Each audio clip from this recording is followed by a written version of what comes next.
Hi everyone. Today I want to speak about how lucky you are if you are on the twin flame journey. And I just want to share a perspective, especially if you've been having a difficult time, if you have separation right now, or there is some sadness or pain or heavy energy that you're feeling or you're triggered. So I just hope that this will help shift your perspective. So just think about, how you were a child and how things were when you were a child. Maybe think of the people that were present around you that are no longer around you. For instance, maybe your grandparents that could have passed over, or think of the people that you used to know, and how they used to live, when they were around, and what life was like, especially if you have lived through so many decades. You can think back to life in the 70s, 80s, 90s, early 2000s, what the priorities were around you, how people lived at that time, where would you go on holidays. Maybe you spent, your summer or your winter vacation somewhere as a child, maybe with, your grandparents or some other family, and how that influenced you. How time used to be at that time when you were a child. How would you perceive life to be? As a child, you would not have understood so many challenges that people around you were going through. The intricacies of those challenges would have been lost on you. But now you can look back and you can start understanding, okay, this is how the adults in my life at that time were perceiving life. This is what they were going through. This is how they must have felt in certain situations of their life. And how, some of them are not there, anymore. And they've crossed over, and, maybe they have new lives now, or maybe they are still, in the etheric realms. And think of yourself also as a being who is only here for a temporary while, because so much of life is changing. And you yourself, your body itself has changed from how you were when you were a child to how you are now. So much growth and so much change has happened in your own body, in your own mind, in the way you perceive life, in the body, mind, and perception of people around you. People closest to you have also grown and evolved and changed. And this life, the only thing constant is change. Change in people around us, change in situations around us, change in us. And what is really permanent, if you really think about it? Especially because of technology and because of the way the world is growing right now, and the way advancements are happening, the way science and tech is, at its peak compared to how it may have ever been before in the past. The changes are just amazing if you really think about it, and they're really, really fast. Maybe, if we were born 600, 700 years ago, or even 100 years ago or something, decade on decade, the changes would not have been so stark. Even cultures are not the same anymore. We don't even hold on to the same culture. Earlier one could hold on to traditions and one could hold on to culture, in the sense that it gave you a feeling of permanence, that this is something stable. The culture will not change, the tradition will not change, the systems will not change. Everybody is going through the same systems. But now you see the systems are breaking down and they are non-existent, mostly. The cultures and traditions are evolving and they are becoming more loose and, more sort of encompassing of other ideas as well. And of course, there is a different topic of debate whether that's a good thing or a bad thing. And that's not the point that I'm trying to make. But the point here is that everything around us is ever changing. And before we awaken on the spiritual journey, before we awaken to our spiritual truth, we are constantly seeking for that, we are seeking that permanence to hold on to on the outside. This is why we can't tolerate death when it happens to a loved one. We just can't imagine it. People just live like, death will not happen. You don't even think about the impermanence of your life. Some people take offense to it, and Many times it's considered to be unholy to speak of death, or to even say that, I am pro life, so I will not speak of death. I mean, not pro life in the political debate there, but just, loosely using the term here, that I'm not going to think about death. It's such an escapism if you really, really, that's how I see it. And that's also how, many realized beings also speak of this, that one must always be aware of the brevity of the life that we are living, that life will come to an end as we know it. And it is very silly to think that life is here forever and things will remain the same, and to look for that permanence in outside situations, where before our awakening we were looking in our families, we were looking for that sense of permanence in our job structures, we were looking for that in our relationships, maybe in marriages, maybe in children, you know, in society, in culture, in living in a certain way, holding on to friendships, holding on to just like a way of being. How you see so many movies and TV shows have that theme sometimes, where the character is not able to let go of the past and is trying to hold on to something because can't adapt with the change, right? And usually there is a lot of sympathy and compassion which is given out, in such cases. And of course it is very sad when we are not able to adapt to change and we try to hold on to things, so that they remain the same. But it is very, very mature to then question what is permanent. Then who am I if I'm in this body, and this body has changed so much since I was born? I was born like I was so small when I was born, and look at me now. And I have aged, and things are changing for me. My body will not hold the same vigor and vitality some time from now. It could be decades, it could be anything, but nobody is here permanently. And thinking about it from this perspective, why do I cry about death? Why don't I accept death? Why do I live with, the idea that I'm here forever? And I may not be living with this idea consciously, but if somewhere I'm still trying to hold on to things and I'm still trying to resist the change of things, then that means that somewhere in my heart I am resisting, the death of things. And the fact that death and life go hand in hand, right? You can't look at life without looking at death. The way you can't look at death without looking at life, I mean, so many poets and philosophers have also spoken of it.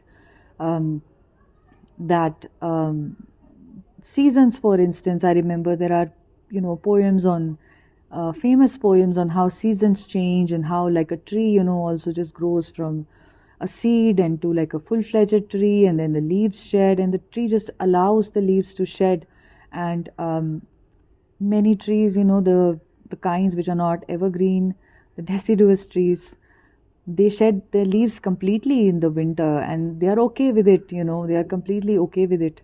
And even if a tree is chopped down, or something happens where a tree is destroyed, it is okay for the tree, because the tree just then merges into soil. We see a lot of mineral fuels, etc., come from this, the bodies of plants and animals, etc. They just basically merge into earth and then are used as fuel and whatnot. The point is just that this recycling nature is of our bodies is something that every being around us has accepted. But humans, because of our mind and because of the way we just attach ourselves to so many things, and we live in an illusion perpetually, especially when we are unawakened. We perpetually want to hold on to our illusions, because what will happen if these illusions crumble? Whom will we, turn to? What will we really have? And this is why you're lucky when you are on this journey, because this is a journey which is making you strong. This is a journey which is awakening you to the impermanence of everything. So like the podcast that I had, shared regarding losing friendships, that shows us what is really permanent. Why try to hold on to something which is dying and decaying? Doesn't mean you don't hold love in your heart, but you allow them to let go. You allow them to go and you let go, right? Just like a loved one that you really cared for, and then they died and they passed away, right? You just had to let them go. You had to learn to just understand that this was their life, and it's important to be grateful that you knew them, and to always have them in your heart with love, and to never forget about them. You can't. But also to just understand that this was life, that they were only here for the while that they could have been here for. And as life, they touched us, but then they moved on. And similarly, we would be touching so many lives, and one day even we will move on. And so many other lives we would have moved on from. So many lives we have lived where we went in and we had different experiences, and so many people would have grieved our deaths, and so many deaths we would have grieved in so many lifetimes. What is the point of this? What is the point of, if that is the situation, if that is the truth of our existence here on this planet, then why are we trying to hold on to this, the structures, which are crumbling? Why are we trying to hold on to the old so much? And why are we resisting change? Your evolution on the, which is happening through a spiritual awakening right now, through the twin flame journey, or through any other reason, that evolution needs you to release so many things that you believe to have been important for you. And that release does not only include some people from your life, of course, people that you had toxic dynamics with, that were teaching you very hard lessons about your own power and all of that, but also to let go of old ideas, to let go of an old way of being, to let go of old beliefs. Belief that I'm not worthy, that I don't deserve love, that, oh, this is not safe for me, or I am not, going to be happy if this happens to me, or I can't tolerate this, and I don't know if I can live a life, in a new way in which nobody else is around me is living that life, or something like that. Letting go of, old buried feelings as well. Feelings where you felt pain, feelings where you felt grief, feelings where you felt powerless, helpless, feelings where you felt a lot of sadness, anger. To let go of all of that so that you can become free. And what is the purpose of this freedom? The purpose is just to come to the realization of who you are. It's basically just that the longing that we have within us, that all of us feel, that we try to exert, on the outside, when we try to look at the outside situations and try to find meaning in it. For instance, we are never satisfied with what we have, especially if you look back at the times when we were not awakened, what our experiences were like at that time. We always longed for more. Like, I remember I always wanted more and more and more out of life. Even when I was a child, I wanted my experiences to be much more than what they were, right? And that was a constant endeavor for me on the outside, to always push harder, to have more, and those more experiences also, like when they would come my way, when I would be able to attract them and have my desires actualized, those more experiences were not very satisfying, because immediately after having that experience, I would think of what next. And it became so profound for me at one point of time. I just remember that I used to think that this particular achievement, if I have this in my life, I would be supremely happy. And this was the way I used to be since I was a child. And at this time I was 22, and I was finally living that life and living that achievement and living that experience. And I just remember the moment I came out of that brief experience, especially, which was something that I would have only dreamt of a year ago, and I would have just really coveted. I remember thinking, why am I so sad and miserable still?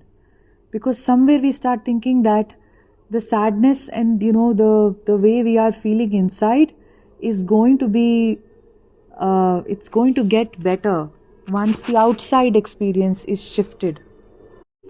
We believe that once that outside desire is within reach, once it is realized, once that goal is attained, we will be happy and we will be redeemed, from the sorrows we are feeling.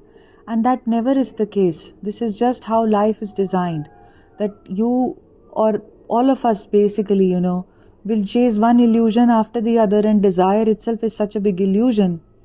We start chasing it and we start wondering, why is it not satisfying us? It's like a perpetual quest, and you can see so many people are in this quest. Like, I especially see it in some people, where they just keep going after it. Like, they just keep changing jobs or changing cities or changing countries, and just trying to feel that what is it that I'm looking for, and never turning inward, never understanding that the answer can lie within, never really being open to that idea, because spirituality and thinking about God and all of that is not very fashionable, and it's not very it's maybe that they think that they know about it and they really don't, or it's just that they feel like that is not where the answer lies. The answer is always on the outside.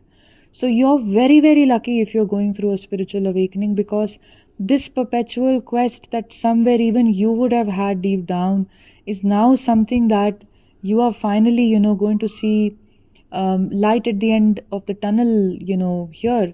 And you would really just understand that this quest is basically not a quest which is supposed to be outside of you, but it is something which is supposed to be inside of you. There is a story that I think Osho has narrated about Alexander the Great, that Greek ruler, the emperor as he's called. Like, he went and he ravaged through many, many lands, and then he also came to India, and he would send basically his troops everywhere. He wanted to conquer the entire world. And there is a story about how he met this person who was a realized being called Diogenes. And I think many of you would have heard the story as well.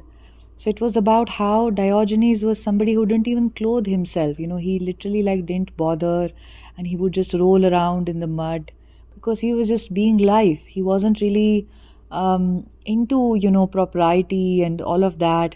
And Alexander was very shocked by his behavior. And the way, Osho tells this story is something where Alexander felt challenged by Diogenes, and the way he was behaving, by his impropriety, where he was just being himself. He really didn't care, and Alexander would have almost killed him, but that didn't happen. And it's also said that once it even hit Alexander about how free Diogenes was, despite not having anything to his name, not even a shirt on his back, right? And he said that if I was not an emperor, I would have liked to be him. I would have liked to be Diogenes. So it's very interesting if you really think about it, that even if you have the whole world, I think it's said in the Bible that something along the lines of, what does it profit a person even if he gains the whole world but suffers the loss of, his inner self? This is probably what Alexander experienced at that time.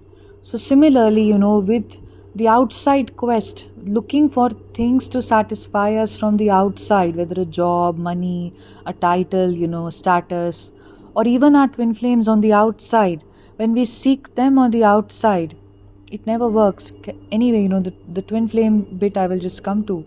But essentially, when we try to seek it on the outside, it is not satisfying. It never leads to, that feeling that you're truly craving is not something, that you end up experiencing, because this is not the way, it works. That quest is basically internal.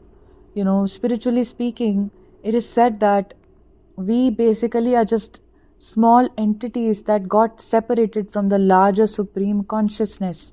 And within each entity, there is a complete life, there is a complete consciousness which is present. So what we are seeking within, when we are unhappy and we are seeking that happiness, is basically just that realization of who we are, just that truth of where we come from, to merge once again with God, from whom we separated. But our ego has developed so much, across lifetimes, and there is so much attachment, and there is so much of a belief system that this is what I want and this is what is going to satisfy me, and the ego is always outwardly focused. It's the fuel of the ego is fear. Because of the fear, it is even more outwardly focused than ever before. Ego will make you control everything. I want this to be like this. Oh, I want this. I want that to be like that. Oh, what if this doesn't happen? What if things don't go according to plan? That's all ego. Ego thinks that it has a very important agenda, and it is the ego which makes you resist death. It is ego which makes you resist life, because if you're resisting death, you're also resisting life in so many ways. If you're not open to the idea of the impermanence of things, you're also not able to live life fully and completely, the way it presents itself right now as a very brief opportunity. That would also not hit you. So, this exactly, is what this spiritual awakening that you're going through is making you turn inward, look within. Only when you look within is ascension going to work, or ascension is basically happening to help you turn inward, right? We speak so much, there are so many channels that speak of 3D consciousness, 4D consciousness, 5D consciousness, or this and that. What is all of that? That is essentially just turning inward. If you are turned outward, you are in 3D consciousness. You are still thinking the outside is of supreme value and of supreme importance. Somewhere you are maybe unconsciously still thinking of yourself as a victim to whom things are happening all the time. Somebody who can't get away from, the situations that they are in, feeling helpless and powerless and not being able to understand that this is all created by the karma and, the pain and the sorrow, so that we can look at it and we can start learning from it. Everything on the outside is a mirror of what is on the inside, right? But this is exactly why you're so lucky, because you're on the twin flame journey. Because of this journey, this awakening is now hitting you. And that is incredible, because now no longer are you going to be a puppet to your ego. No longer will you now be a football, just being kicked around by life, just being kicked around by events of your life, just feeling miserable and feeling like, God, okay, this happened to me, I can't leave this now, I'm in this situation, I don't know a way out of this, or I'm just stuck with this. So many people have that survivalist kind of a mindset. I was just a few days back on Facebook, like a post popped up, and it said that you're meant to be more than just paying bills and dying in your life or something. And I read the comments on that post, and literally 70 to 80% were just like, no, it seems like this is exactly what my life is about. How else will you live? How else will you survive? That focus on survival is so extreme today. It makes you feel like, one, your needs to survive have gone up so much. Human beings needs to survive. I don't mean to be personal here, and that's just my way of talking. So the needs to survive for a human being have gone up so much. Earlier, a human could have been happy with just having food and shelter and clothing, but now it's a whole gamut of things. It's like 200,000 things that one just basically needs to survive, right? This exactly, why survival has become so important. And Sadhguru always says even an ant can survive on its own. Even an ant has taken care of its survival needs. So as a human being with so much potential and a higher consciousness, we are still focused on survival, something that every life has just taken care of by itself. So this can be very triggering for many of us who are not ready to receive this message. I understand it. It's not for everyone. But maybe, I just felt like sharing this with you all, that the impermanence of life basically is something we should dwell on, so that we are truly seeking what is permanent in life. And truly speaking, your twin flame connection is permanent in the way that it has always existed, in a way that you are the same soul, in a way that you have a shared consciousness. But at the same time, it is very important to understand that to chase your twin flame on the outside in the physical world and looking at them as that pill which is going to solve everything for you, as that medicine that is going to bring you joy, happiness, finally, is going to take away all that pain that you have experienced all your life, the heartbreak, the betrayal, the bad relationships, the bad job experience. Now that I have this person in my life that I have met and they are going to redeem me, is not the right approach to this journey. Look at the journey as a gift of your awakening, you rising up to be in your power. And yes, because you have a shared consciousness, it is a rising of the both of you and your counterpart together. Yes, absolutely. But what can you do? When you start to just say, I give up and I'm just going to chase my twin flame and I'm just going to wait for them and I'm just going to, um, only be happy when they come back. And otherwise, I'm just miserable if they don't text and if they don't acknowledge this connection, or we don't unite again and we don't share that bond again. That is all your ego, which is always operating in fear, which is now making this twin flame journey something, akin to the survival instincts, is what this, your ego is aligning this journey with. And this is why you are triggered on so many fronts on this journey. Everybody has gone through that triggering, so it's all right. So there is no point in allowing your ego to run the show here and making your twin flame just another desire, just like those other desires you had in the past. Now the next desire is my twin flame, and that's it. And no, it will not work. You still are missing the point of the journey if you are not turning inward. If you are not looking at who you are and you're not looking at your connection with the divine, it doesn't mean that you start having faith, because I know so many people are opposed to faith today. They're opposed to religion and they're opposed to, teachings of this person or that person. And there is so much of a political way of looking at life that I don't like this, I don't like that. We're not ready to learn from anybody who knows more, which is fine. Just learn from nature. Learn how nature is. Is nature ever fighting like this? Do you see, the sea ever fighting, or the river ever, it's just flowing. It's just going wherever it has to with the flow. Do you see trees ever fighting? No. It's just always, there is a place of, harmony in which, if you look at various aspects of nature in which they exist, everything is in harmony. Even death is a very harmonious thing. Life and death go hand in hand in nature, and that happens in complete and perfect harmony with itself. So you are also a very harmonious being, because you are not separate from nature. This body has come from this earth, and it is a play of the 5 elements and the masculine and the feminine energy, operating in duality, leading to all of this creation happening in the physical realm. So why even resist it? What is resisting this within you? Your body is not resisting it, because body is in alignment with nature.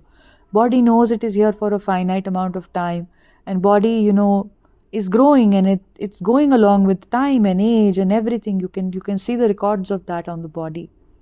Then what is it? The soul is also infinite. The soul also has, deep intelligence, because the soul itself is divine. So who you really are, you're actually divine. Then what is creating this resistance? What is creating this resistance to the flow of what is, to the flow of your journey, to the flow of life, to the flow of how things are? What is leading to this fear that I only want this person to be happy, otherwise I give up on my happiness, I don't care where I will be? That is your ego, because your ego is not pure, your ego is not nature, your ego is not God, and your ego is not divine. Your ego is false. Your ego is impure. An ego has nothing to do with truth. You can easily see it in egotistical beings around us, or in history. If you look at the egotistical people, you can see how ego is just bad for everybody. How it drives people to do things that are not good for them or for other people around them. And somewhere everybody has this realization about who they are. Especially closer to truth, closer to death, people realize and understand that they had falsely identified with the ego and thought the physical things to be very important. So this is the opportunity, this is why you are lucky, and this is why your twin flame physical person will not support your dependence on them either. I need them to message me to make me happy, I need them to call me, I need them to do this for me. Only then I will feel something good about myself. They will not support it. They will trigger you on all of these counts, because they really want you to come into your power. And your ascension is the ascension of the both of you, because of the shared consciousness, the shared soul that you are. Just in 2 different polarities, the way life is. Okay? So what can you do? Align with God, align with divinity. Meditate as much as you can. If you are able to, just getting started, just meditate 10 minutes a day. Spend some time not focusing on the mind, but just in the present moment. Go into nature. Nature is the biggest healer. It's the most divine, thing you will ever do when you step into nature. And look at what your innate desire is telling you to do. The innate desire is not the desire of the ego, but it's the desire of the soul. The soul will tell you what feels right to you, what feels exciting, what feels good. And that sometimes can be very scary to the ego. The ego can feel very, very afraid, when the soul wants to do something. For instance, in one of my previous podcasts, I shared about the dance that, I had some conditioning regarding. And it was just this, that my soul just wanted to be free and dance and just be itself. But the ego, created all of these barriers of through conditioning about shame and about restraint and about propriety and all of that, right? So the ego creates fear, but the soul knows no fear. The soul just knows love, and the soul knows only freedom, because both love and freedom are the characteristics of this, of the soul, of the divine. You're always free, and everything is one, so everything is love. Your nature is love. This is also the dynamic of your twin flame journey, where you only unite in love and freedom. When we say unconditional love, it means love which has no conditions, love which has no judgment, love which has only understanding, love which is not binding, love which is not controlling, love which is not trying to say, you do this for me, right? Love which has no expectations. And this is very triggering to the mind, which is conditioned in a certain way, which only can exist in expectations. Because all experiences so far have only been expectation-based experiences. But the divine feminine is always urged to move into unconditional love, because that is her true state. It's not an outside state that you are seeking, that I am seeking unconditional love and I will try to have unconditional love. No, you already have unconditional love. You're just tapping into that. You're releasing the blocks to that unconditional reservoir, of unconditional love which already exists within you. So this is exactly, the purpose of the journey, understanding that it's your awakening, and this awakening is going to be facilitated if you align more and more with, your divine self, with God, with nature, with anything which is pure, your soul. And various, whether they are divine beings or various aspects, of nature, of divinity, that remind you of your soul. Why, I will just share one example before closing this. We go to a church or we go to a temple, and, when you look at the idol itself, is not important, because the idol is somewhere representative of the body. But we feel divinity when we go there. When we go to a temple, we feel divinity. Of course, in India, the ancient temples have powerful energies because ritually they have been consecrated. And the experience, if you go to a temple which you're called to go to, or is a very powerful space, you will always experience a reminder of your own divinity in that space. When you look at the idol of, you look at a Shivalingam, or you look at the idol of a Devi, the experience for me has always been a reminder of myself, my own divinity. And this is why so many times when I didn't understand it in the past, I used to be so overwhelmed with emotion, and I would not understand as to why, is this happening to me?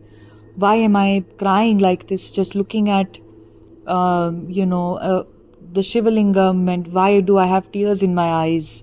Why is this moving me so much? It's not emotional crying, it's a reminder of my own divinity.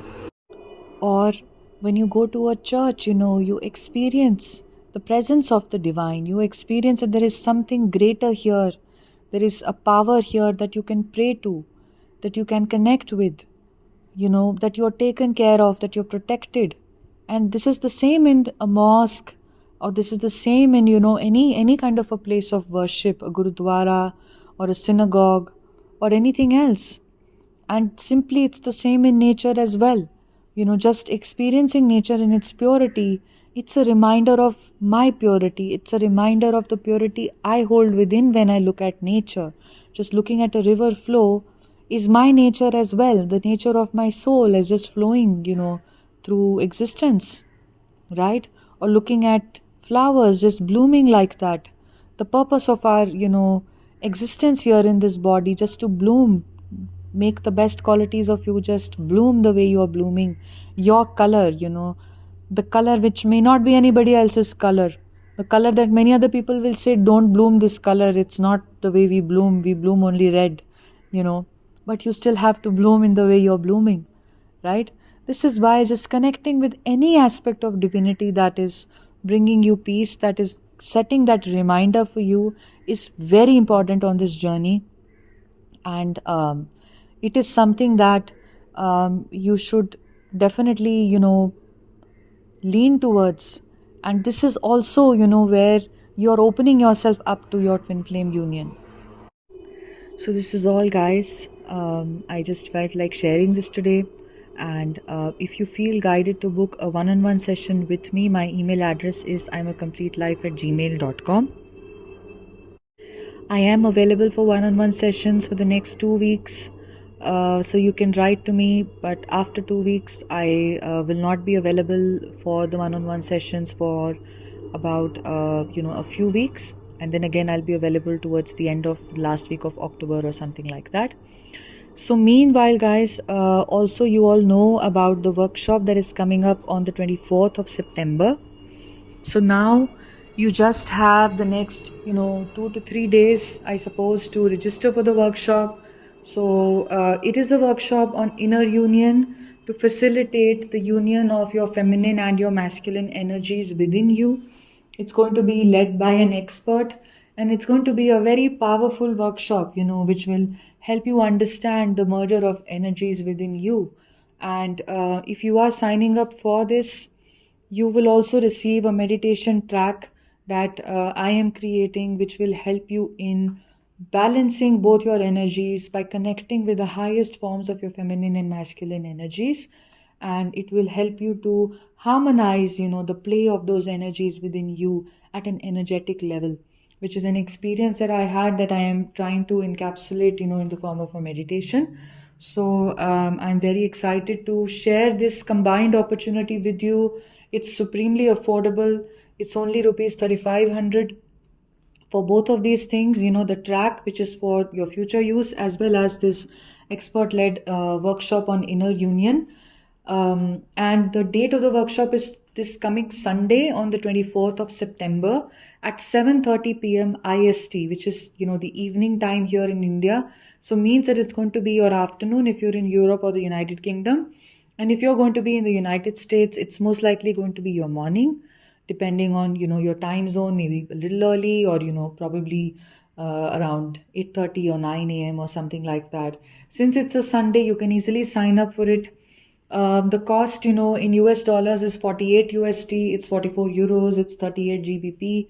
And if you're paying through Wise, then this is the cost that I just quoted. If you're paying through PayPal, it's slightly extra to account for, the extra charges of PayPal.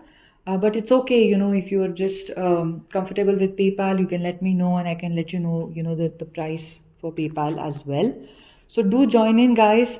And once you have signed up for the workshop, you will receive all the details about it, and also like a small sort of a practice to do to prepare yourself for the workshop, to keep yourself open for this.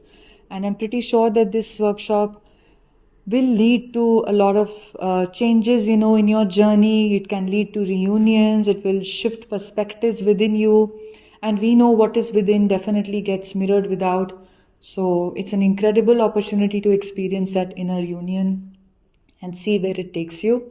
So do sign up, guys. To sign up, all you have to do is email me. My email address is imacomplete@gmail.com. Now you only have a couple of days more to sign up. So if you've been thinking of signing up and you haven't so far, then you can just write to me, guys. Take care. Thank you so much for listening to me. And if you've made it till the end of this almost 40-minute long podcast, I think it's the longest I've ever recorded so far. then thank you so much for listening. And I hope this was helpful. Sending you lots of love. Bye.